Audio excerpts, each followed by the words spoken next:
Welcome to this bonus episode of The Compressor Guru. Today, the guru sits down with Carol Shuster, Johnny's wife. We will hear stories of how she gets Johnny in more trouble than he gets himself in, and that's pretty hard to do. It is now my pleasure to introduce you to our good friend, Carol Shuster.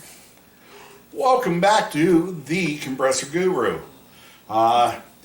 Earlier, we had Johnny Shuster, longtime friend, biker buddy, just all-around good guy.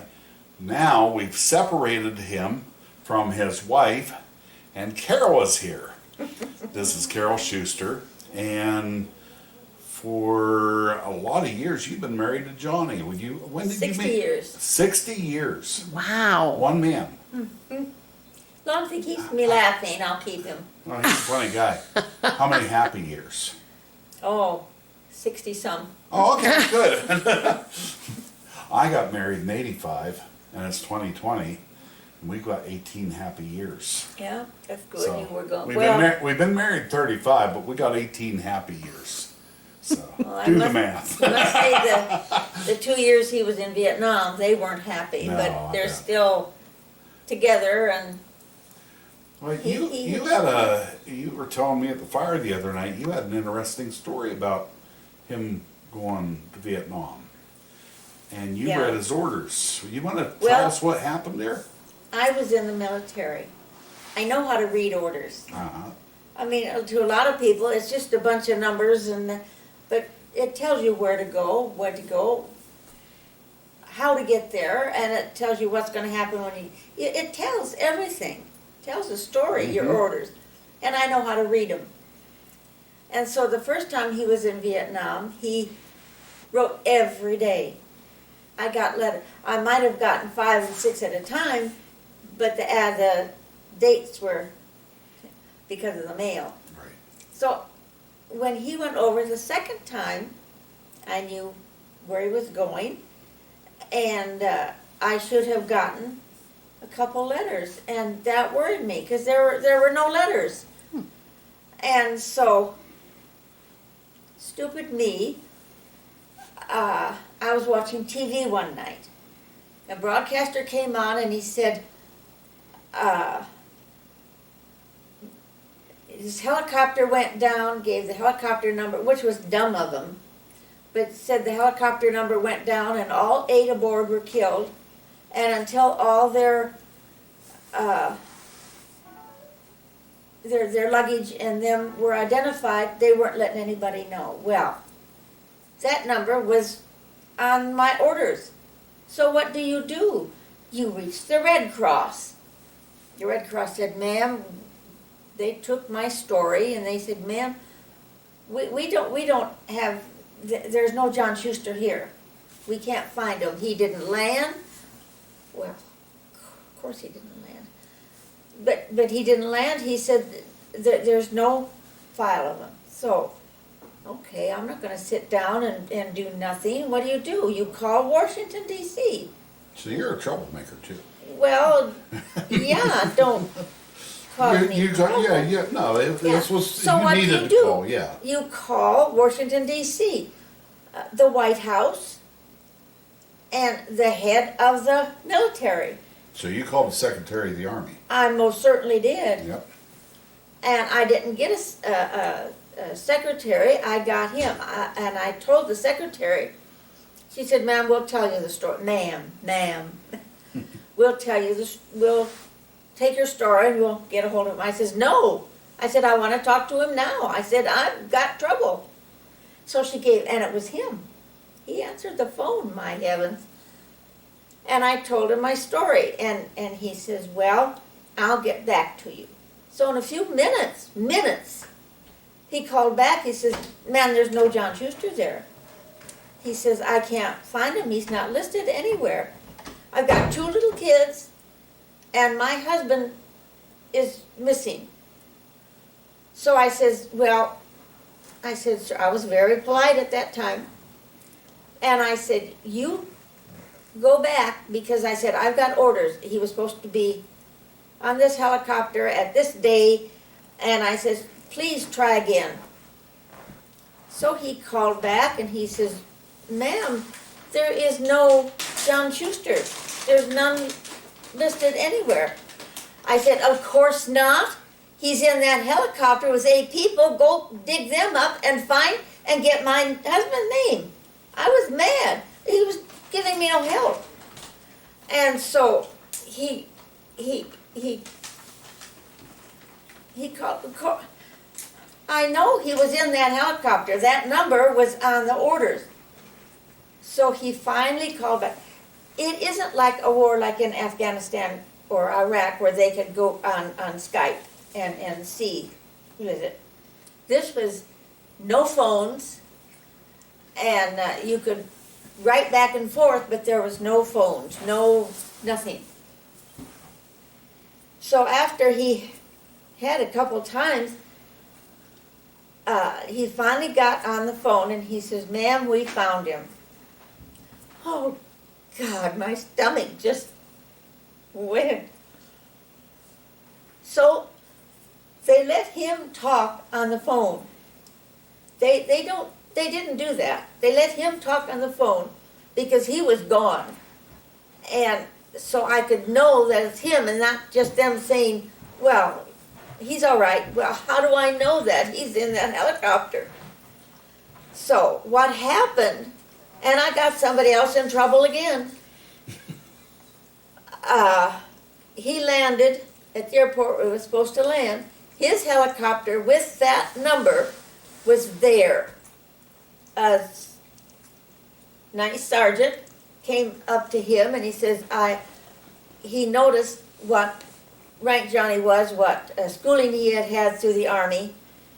Okay, and he said, Shuster, he says, I want you to come with me because you're needed elsewhere. And Johnny says, no. He says, I'm supposed to be going up to this. And he said, no, you come with me. So he went, put Johnny in another helicopter and took him over here without telling anybody. You're supposed to let them know if you're switching orders or you're switching men or you're... So, anyway, he kind of got in just a little, but Johnny came that close. God kept him on this earth, but that close. He could have walked over here, but instead he walked here. There, God had to be in his hands because Amen. There's no other explanation. And it was just the sergeant forgot to let anybody know. And the minute he did, they changed Johnny's orders. Johnny says, I'm not going to be here for long. He says, I'm supposed to be up there. And the sergeant says, no, they need you over here. Well, Johnny wrote his senator from his state. Inspector General. Yeah. he did that. And the sergeant called him in. And he says, you called him, didn't you? And Johnny says, yeah, I'm supposed to be there. They gave me all these thousands of dollars of training to do this job, and they want me to do this job. And he says, yeah, he called the Inspector General. And within a few months, he was up where he was supposed to be. The sergeant says, you called him? He said, yep. But he didn't get on that helicopter. He didn't get on Just that by- helicopter. oh. And just by God's hand, kind of led him over to this way. And the helicopter was right there with the 8 men that died. Yeah.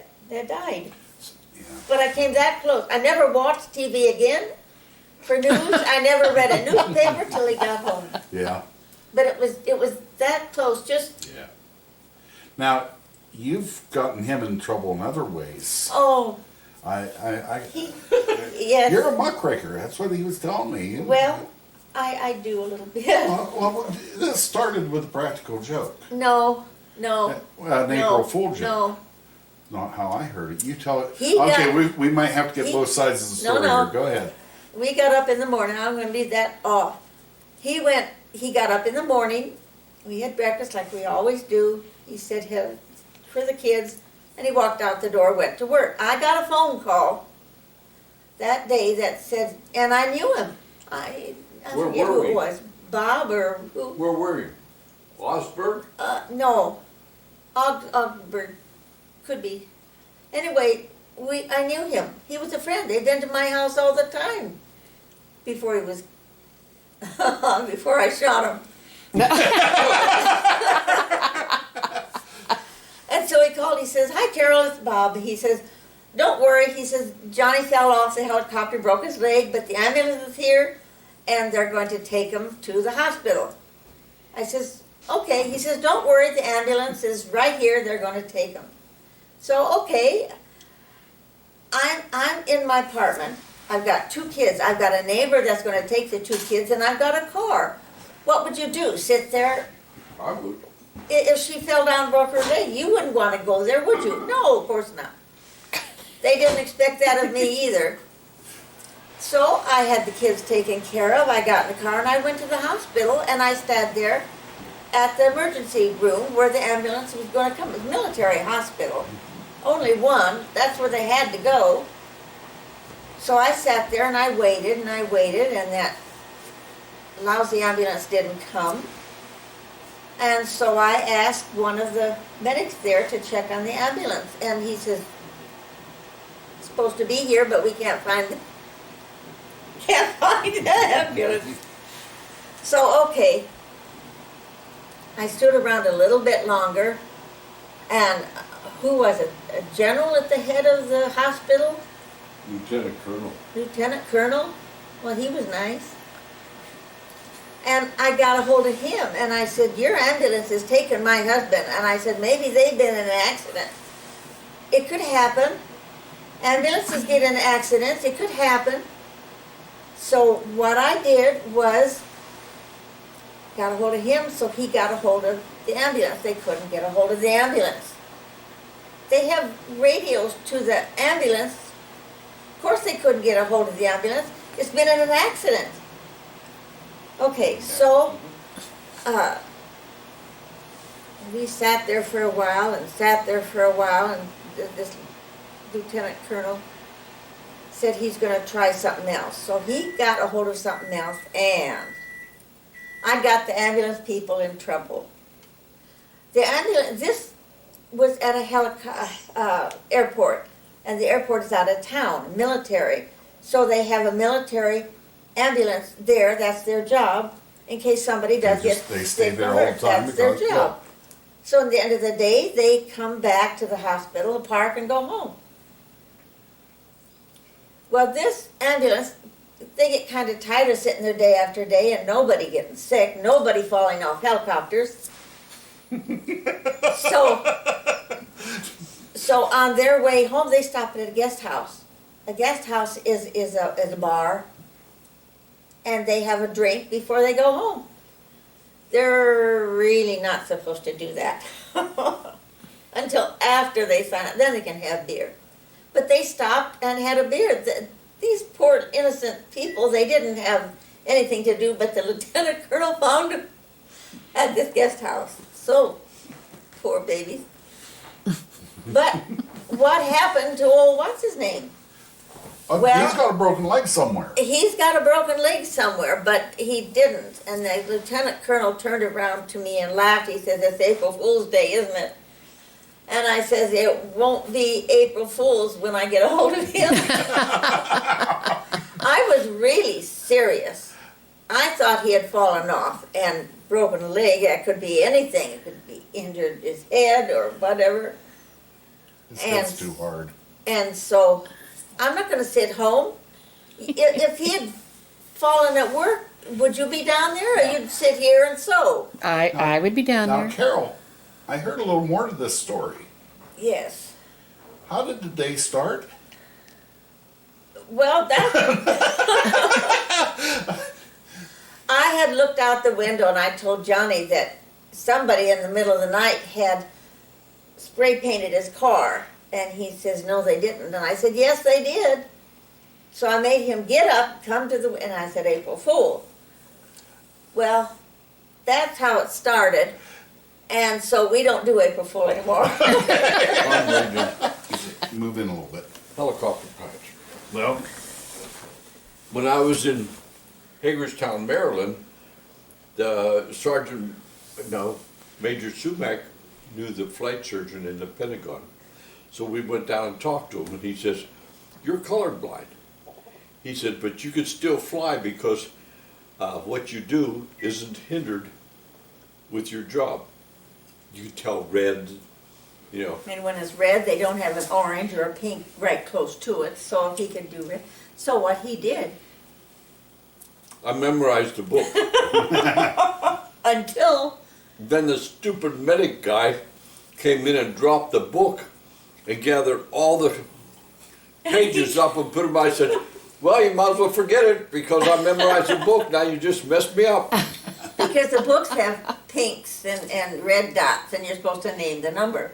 And Well, so he memorized that. Can you imagine that? Yeah. Yeah, I can imagine that. This conversation started when we told Johnny to grab a chair, and there's a big blue easy chair over there and this red sitting chair, and we told him to grab the red chair, and he went to move the easy chair, and I didn't know he was colorblind. so But now you wanted. Anyway, that's... What you had an idea to set Johnny back down. You got a couple questions, or No, but every time Carol starts to talk, Johnny starts to answer. I thought it would be easier if he was just Oh, over okay, there. kind of so he can convince why he's on camera. Of Well, course. but anyway, we don't do April Fool anymore. How many years did you do April Fool before you quit doing it? Kind of every year we do something. Well, you've been married for 60 years. Yeah, well, that's been... Were they all happy for you too, John? Yes, they were. There you go. See? So is it 60 years already, or is that coming up? January. January. Coming up. I told him, how do you pick out a date? But I thought, well, January is the first of the year, first of a marriage, so we'll do that. Work around us a little bit. We are on motorcycles now. We're up in Alaska. And we're sitting around a bonfire, and Johnny says, No, we weren't. we had a bonfire.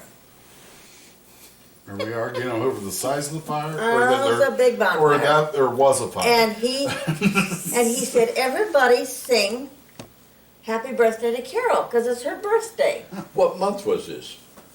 So everybody sang happy birthday, and it was so nice, and I had a piece of cake, and oh, it was so nice. It was birthday cake? Yeah. Must have been your birthday. Until I told him, I said, my birthday's on July 21st, not this month, not June 21st. He says, no, it's not. I said, yes, it is. My birthday's next month. He said, no, it's not. And you could just see, he just, no, it's not. Not just a month early. Just a month early. Better than being on a flight. That's right. I learned that one. Oh, have you? Yes, it's And not good. So anyway, we were up there traveling in June, and I had told him, because sometimes we put in 10 hours a day driving a bike. It didn't bother me. I told And you him. rode your own bike. Yes, Yeah. I rode my own bike. Yeah.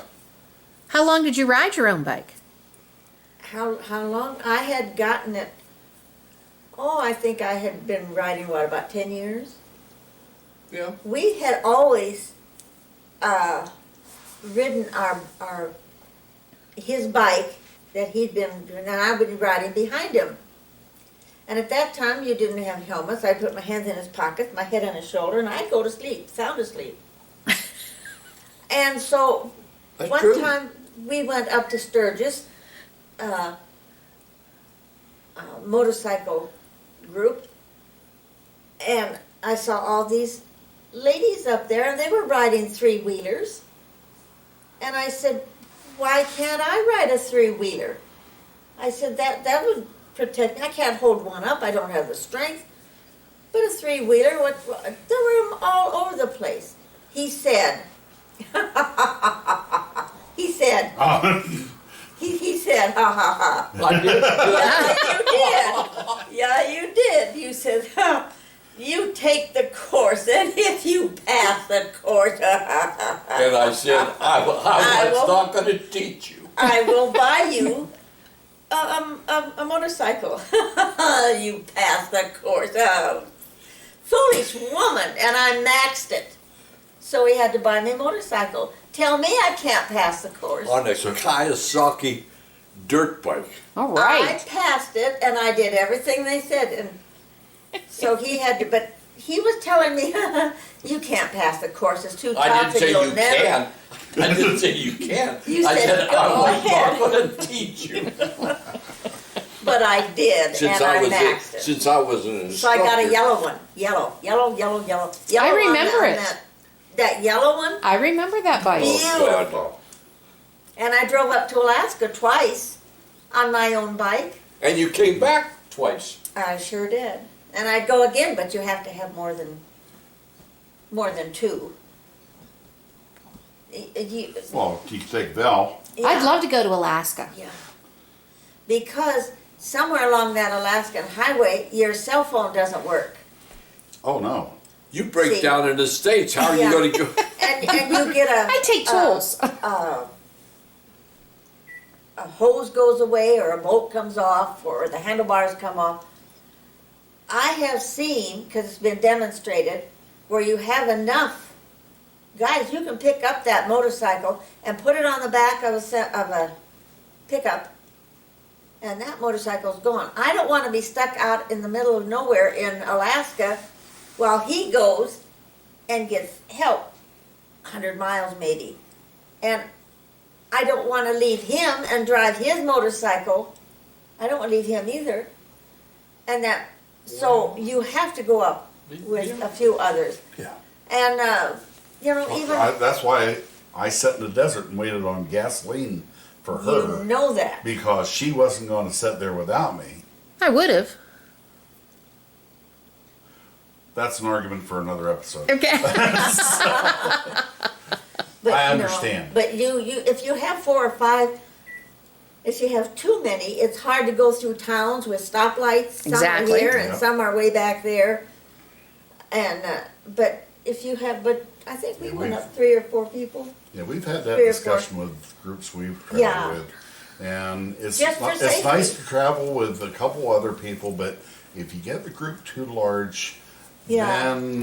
then you start worrying about, well, are you happy eating here? Oh wait, Bill doesn't like this hotel, or nobody wants to leave. Nobody wants to leave as early as Johnny, and so Yeah. you can't make everybody happy. So if you get too big of a group, you run into those Yeah, kind of and things. then You got to travel with the right the people. lights are back there, and some are up here, and some make the turn over that's there. the tail and- light. That's the headlight. Yeah, and that. Oh. But if you have, 4 or 5 people, Yeah. it's fun. We've traveled with 4 going down to Arkansas. We ever traveled with 6? Mm-hmm. Okay, you and me and Sue and Charlie and who else? Chuck and Susie. No, they were in a truck. Oh, we did that on a different No, I time. meant, did we ever have 6 bikes at once, or did we just travel 4s? I don't know. We have traveled places, like we've gone to Daytona with more than, Right, we went with Bob and Cliff. yeah. Evelyn down there. 2 motorcycles is fine, but it's better with 3 or 4. Yeah.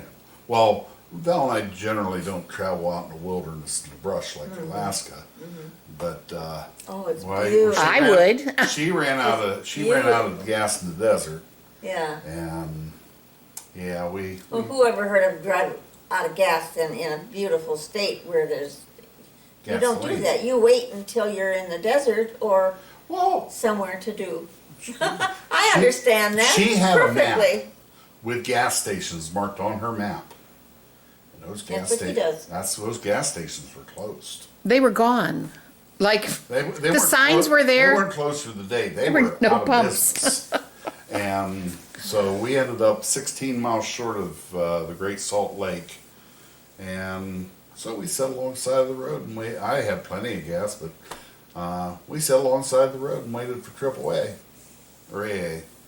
I get them confused. AAA. One's for quitters, one's for bike or Yeah. drivers. Okay. Yeah. So So, Carol, You, how long did you ride your own bike, and why did you stop?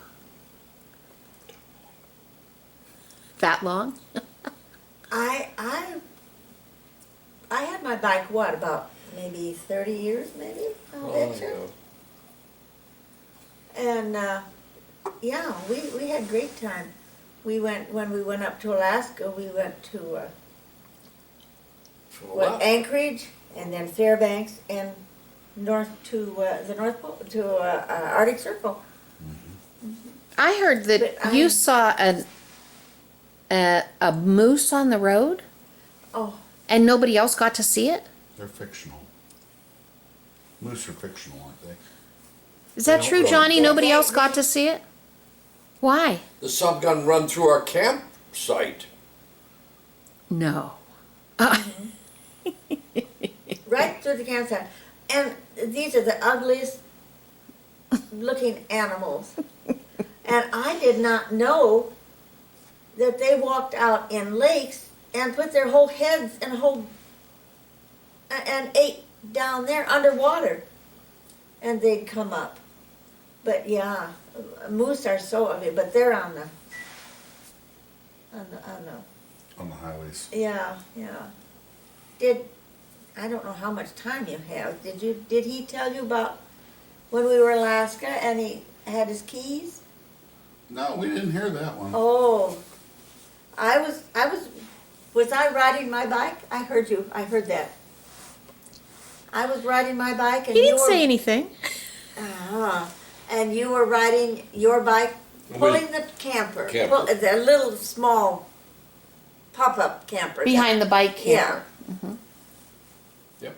And we had gone, you dropped him in the middle of the road. That's what happened. No, I didn't drop him in And the the road. trucker saw him in the road. No, the trucker didn't see him in It the wasn't a road. trucker, it was just in a semi. Not a semi, pickup, I had him on the front of my seat, where you shouldn't have had him. correct, and we took off because they wanted to use the propane tank, and they asked me if I would move. So when I moved, they said, well, let's go down to Anchorage and get our camp place. So we headed down there, and they slid off on the road. Wasn't that when we went down to do deep sea fishing? You want me to tell the story? No. Because we had gone down to Nome to go deep sea fishing, and we parked out there, and you had to go back. I don't remember it. But anyhow, we get down there, don't have my keys. Well, let me see. I will disconnect the tongue from the trailer so I could get it off my bike. In the meantime, I went back down there, and I let word go around that I lost my keys. I'm looking for it, and I have a yellow trike. We get a phone call up at the office, say, "Oh, I found some keys that belong to you." What office? Camping office. Oh, okay. Where we were camped. Okay. This is God again. So I went up and got them, and before that I'm riding along the road, daylight at night, looking for the keys. Can't find the keys. On both sides of the road, thinking. And when he got back to the campground, the camp owner said, "I got a phone call about your keys." And this guy, what he did with God's hand there, this guy said he saw some keys glint off of his lights, and he saw the Harley Davidson Emblem, like a keychain. Yeah, so that's why he's standing where his keys. He says, "I just drive by," but he saw that emblem. He was a motorcyclist, and so he took him home, and on that emblem was the name and the phone number of that Harley Davidson down in Algona. It was down in Algona, and we were up in Alaska, Where's Algona? Iowa. Oh. Well, he called. Just think of how this twists around.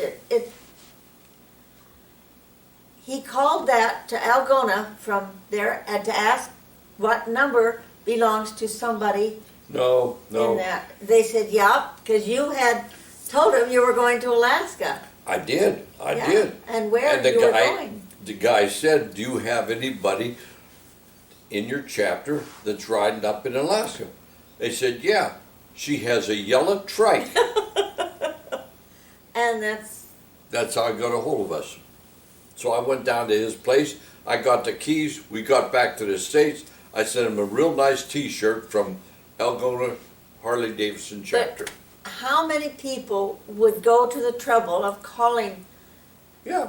clear down to the middle of the States? That was awful nice, yeah. Yeah, that, I thought that was something. Well, first of all, God had to show his eyes to the keys to begin with and have a decent guy picking it up. Find them, yeah. Well, I'm gonna, Val lost a pouch. She had a gas tank pouch. And decent people don't always find stuff. And you're very lucky that happened. With Val's gas tank pouch, she it had magnets and went over top of her fill cap, and it kept her phone and her sunglasses and lots of stuff in it. And anyway, she takes it off, sets it on the cover on her sidecar, fills up, and I have no idea what it got in your mind, but It was first thing in the morning. oh, it wasn't functioning yet. Right. It No was. I coffee. mean, we just went from the hotel. We all went and got gas, right across the street. Yep. and everybody was like, "Let's go." I'm like, okay. So I closed the cover on the gas tank, and Where you I went? took off. Well, so it was on the ground at the gas station. No, it was on the sidecar at the gas station. At the end of when you left the gas station, When- the people found it. It was on the ground instead. It wasn't at the gas station though. It was out at the ramp, Okay. getting on the main highway. It was this close to the gas station. Anyway, So you don't have to be married 60 years to bicker like you guys. We could do it at 35. anyway, we're 100 miles up the road, weren't we, Val? Yes. And we were trying to figure out which way to go at the next turn, and Val goes, oh, I don't have my tank bag. And got on my phone and called back to the gas station, and they looked for it and didn't find it. And we go, wait, your phone was in that bag. Let's call the phone. And I don't remember the woman's name now, I don't either. but we'll call her Holly, because it was something like that. And, hello, Holly. And she said, Holly. And she answered, I says, you found the bag? She says, yeah. I says, where are you guys? We're heading for Florida. Okay, and this is Western Tennessee we were in, and they were heading for Florida, and it